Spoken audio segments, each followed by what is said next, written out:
சிங்கமும் எலியும். ஒரு காட்டில் சிங்கம் ஒன்று வாழ்ந்து வந்தது. சிங்கம் இருந்த இடத்திற்கு அருகில் ஒரு சிறு எலியும் ஒரு ஓட்டையில் வாழ்ந்து வந்தது. ஒரு நாள் சிங்கம் வேட்டையாடிவிட்டு வந்து சோர்வாக தூங்கிக் கொண்டிருந்தது.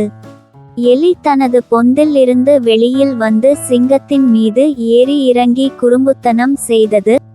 அதனால் தூங்கிக் கொண்டிருந்த சிங்கம் முழித்து கொண்டது. கோபமான சிங்கம் அந்த எலியை பிடித்து, நான் உன்னை கொன்று விடுவேன் என்று மிரட்டியது.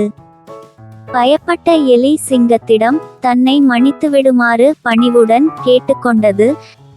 தன்னை மன்னித்து விட்டுவிட்டால் தன்னால் முடிந்த உதவியை செய்வதாக சிங்கத்திடம் கூறியது. சிங்கமும் எலியை மன்னித்து விட்டுவிட்டது.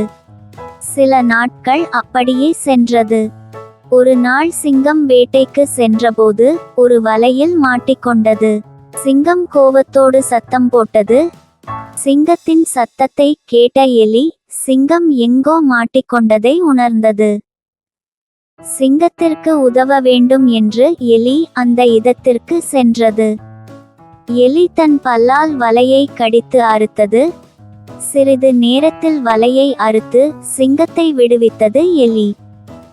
சிங்கமும் எலியும் நண்பர்களாக ஒன்று சேர்ந்து காட்டில் வாழ்ந்து வந்தன. கதையின் நீதி: யாரையும் குறைத்து மதிப்பிடக்கூடாது. சிறு துரும்பும் பல் குத்த உதவும். சின்ன சின்ன விஷயங்கள் கூட பெரிய உதவியாக இருக்கும்.